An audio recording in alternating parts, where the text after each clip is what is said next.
Well, coming up this hour, we have some interesting discussion. I think that you'll find just that and informative as well. It amazes me, some of the Hollywood types, and look, some of them are phenomenal at their craft. They're some of the best in the world. But then when some of them get off into politics, and it looks a free country.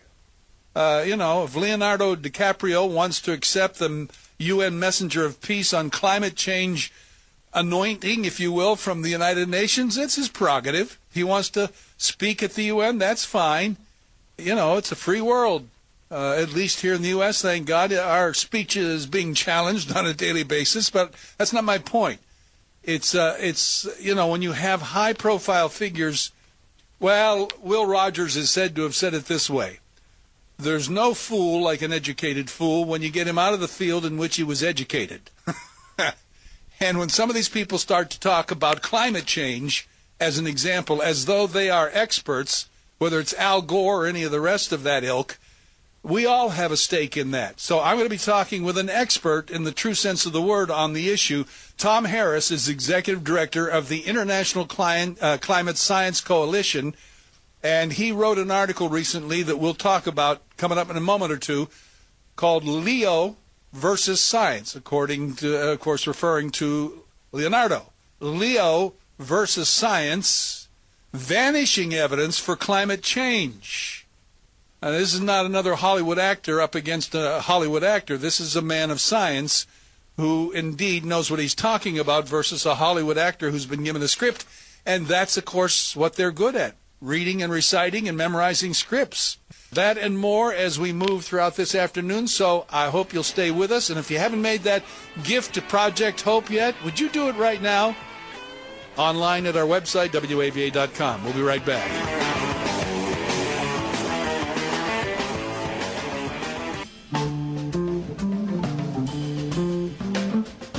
The Don Kroah Show on WAVA, brought to you in part by More Realty Services. I feel a moral obligation to speak out at this key moment in human history.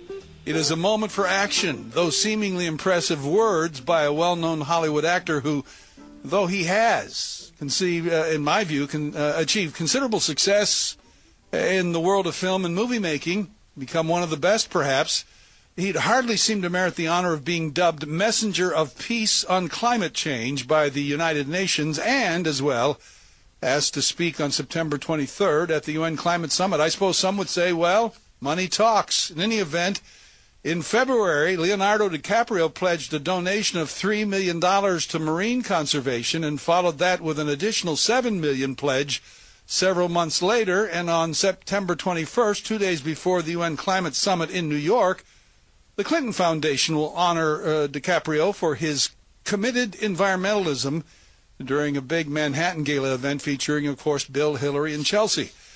Well, all of that to say, as I was saying at the outset of this hour, it's one thing when an actor does his craft or her craft well within the limits of their own areas of expertise, but when they begin to convince us of things that, as one man said, just aren't so, or at least try to, I think we have a right to call them on it. And I'm so glad that we can talk with somebody who's qualified to do that. And he joins me right now. Tom Harris is the Executive Director of International Climate Science Coalition, ICSC. We'll give you their website and so forth in a moment. But he co-authored a column called Leo versus Science, Vanishing Evidence for Climate Change. Tom, it's great to have you with us. Thanks for the time. Yeah, hi, Don.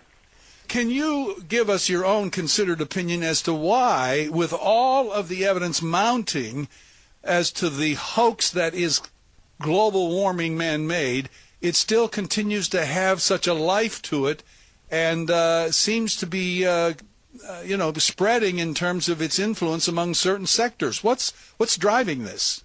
Well, the main thing that's driving it is enormous funding from American foundations like the Hewlett Foundation, who are pumping hundreds of millions of dollars into groups like Al Gore's group, for example.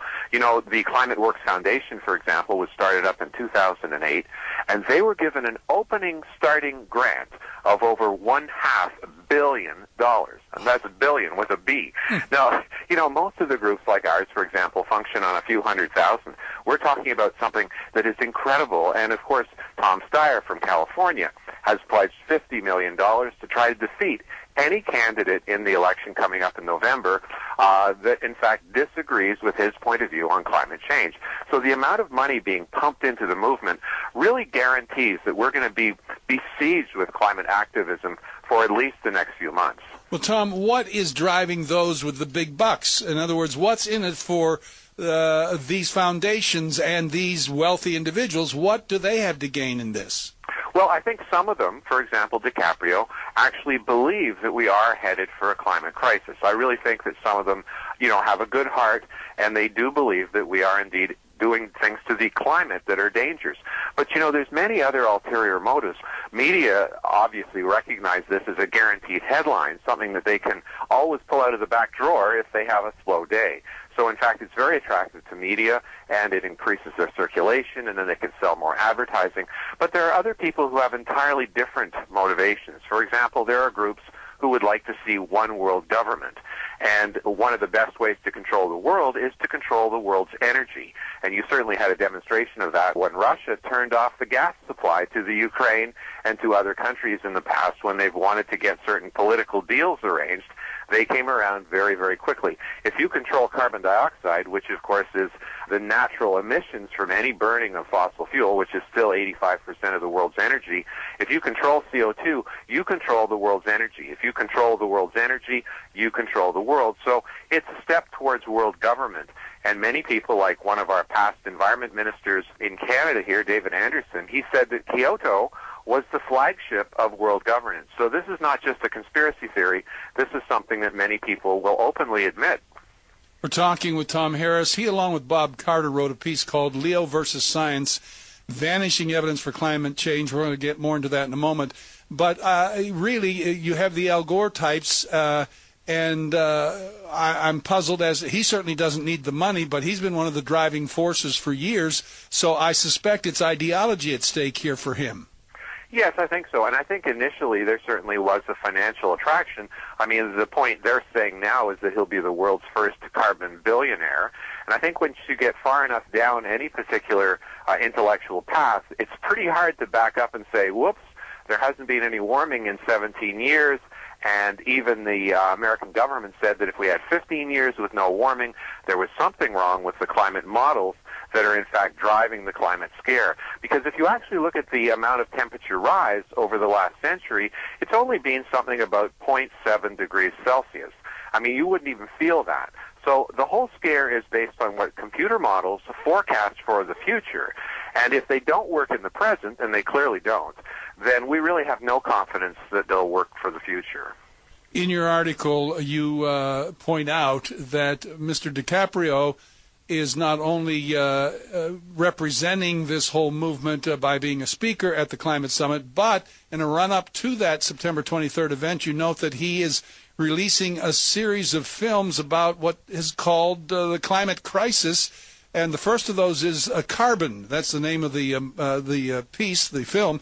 But talk about what he's offering for public misinformation, I'll call it. Well, the first problem is that he calls it carbon pollution. And in fact, Tom Hartman, the talk show host, is interviewed on there, and he seems very genuine. You know, I'm not questioning his motives, but he even calls it carbon dioxide poison, if you can believe that. I mean, you know, these people are forgetting their grade 6 geography. I mean, carbon dioxide, of course, is the stuff of life, and carbon is not a gas, it's a solid substance. You see it in graphite, you see it in diamonds, and, you know, we're not being inundated with graphite and diamonds. We're being inundated by an invisible gas that is, in fact, the stuff of life. It's part of plant photosynthesis. Now, the real tragedy here is this is not just an intellectual argument between scientists. President Obama is actually turning off your most valuable source of energy. The United States gets about 40% of its electricity from coal, and you are the Saudi Arabia of coal, and that's why the United States has such low electricity rates in comparison with most of the world. But he is actually turning off your most valuable energy source because of the idea that we can somehow magically control the climate of our planet. Now, these people are not looking at the fundamental science data. Just recently, the non-governmental International Panel on Climate Change showed that there has been no increase in extreme weather. The temperature rise that may occur, and it's a big may because the Russians right now are saying that we're headed for cooling, but the NIPCC, the Non-Governmental International Panel on Climate Change, they list thousands of scientific papers that either debunk or cast serious doubt on this notion that we are the master controllers of the climate. So people like DiCaprio and Gore are simply not paying attention to the available literature. And speak, if you would, to the practicality of this kind of discussion, because in an old phrase, we all have a dog in this fight. Everybody on the planet, especially here in the first world with all of our high industrialization and so forth, we're going to see radical changes in our own lifestyles and that of the world if these people succeed, are we not? Well, yes. In fact, last winter during the polar vortex, which of course the White House said was caused by global warming, but if it was cold, if it's cold, it's warming. If it's warm, it's warming. After a while, you realize it's not science. But it was stated just recently in hearings before the U.S. Congress that we didn't dodge a bullet. We dodged a cannonball, okay? We barely got through the winter without having major blackouts across the United States. Now, the really scary thing here is that the coal stations that are scheduled for closure are the exact ones that kept us from having blackouts. If we have another polar vortex in 2 years, when these coal stations are closed, we will have massive blackouts across the United States in the coldest time of the year. And at that, thousands of people will die. This is a very critical thing and something that is no longer just an academic exercise. Again, we're talking with Tom Harris, Executive Director of International Climate Science Coalition. Their website is climatescienceinternational.org. Climatescienceinternational.org. I believe based in Ottawa, are you not, Tom? Yes, that's right. I work out of Ottawa, but in fact our scientists are from all over the world. We have about 15 countries represented and about 35 experts that work with us regularly, such as Bob Carter from Australia. And these people, they understand climate changes. It's funny, we're called climate change deniers funded by big oil. I always laugh at that. I say, well, where can I apply? Because, in fact, you can actually see that we're not funded by big oil, but many of the environmental groups are. And that's an interesting thing, because why would oil companies fund groups whose objective it is to close down oil companies? Well, what they're doing is they're paying for protection. In the old mafia days, that you would actually pay somebody to protect your store from having your window broken. Well, that's what happens here.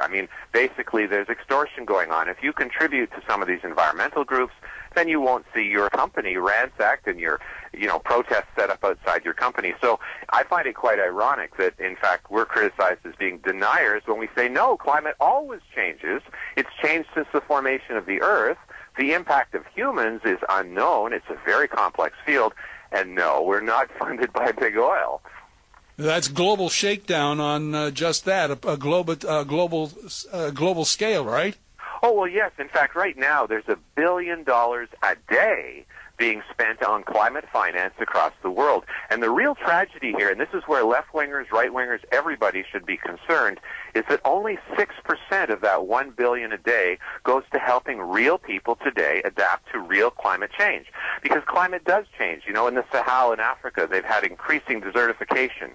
And those people need help. The UN asked for millions of dollars to help them 2 years ago, and they could not meet their target for saving children from dying in this region, yet they had tens of billions of dollars to spend on what might happen decades in the future.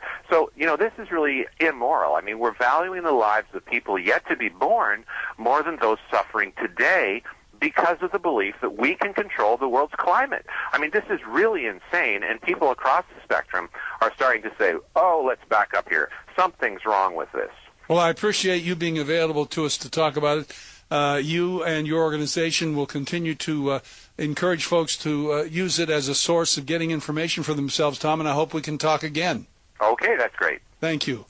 Tom Harris, again, Executive Director of International Climate Science Coalition. International Climate Science Coalition, their website is climatescienceinternational.org, and the column I'm referencing, I'm sure you could find it there as well. Leo, referring to DiCaprio, of course, Leo versus Science, Vanishing Evidence for Climate Change, written by Tom Harris and Bob Carter. And the last sentence or two is worth repeating, actually, because it's kind of what Tom finished on. Al Gore was right in one respect. Climate change is a moral issue. But that's because there's nothing quite so immoral as well-fed, well-housed Westerners assuaging their consciences by wasting huge amounts of money on futile anti-global warming policies, using money that could instead go to improve living conditions and standards in developing countries. That says it all right there. Back with more in a moment here on the Don Kroah Show. Stay with us.